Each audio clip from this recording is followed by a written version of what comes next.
So what do I already know about the topic of student learning and development?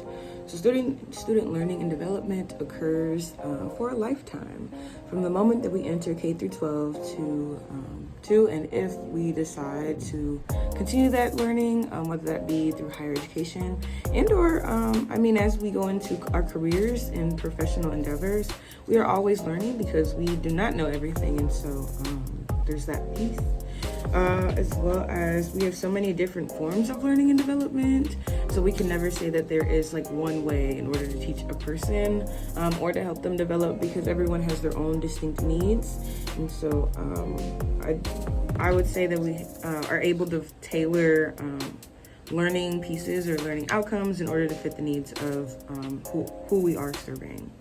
What do I wonder about this topic? I wonder how we determine the general education requirements. Although a lot of our education practices came very much beyond us, and especially from what has been done in the military. I'm just interested in how we have chosen the overall topics covered in what we require for general education curriculum. And do we ever take a first year survey? But more so, I would say that first year survey should be taken like towards the beginning of their experience and then to the end, just to kind of see if what they've been learning in the classroom has really been reinforcing some of their outside experiences, or if it's been able to help them get outside of themselves and as well as grow.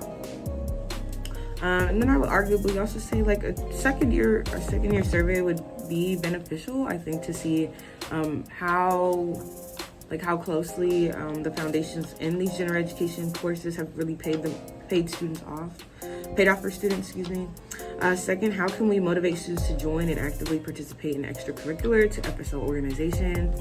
I feel like right now students are meeting the 2 activities and that's it. And I think that that's fine because, everyone has a different way that they can handle or manage their time.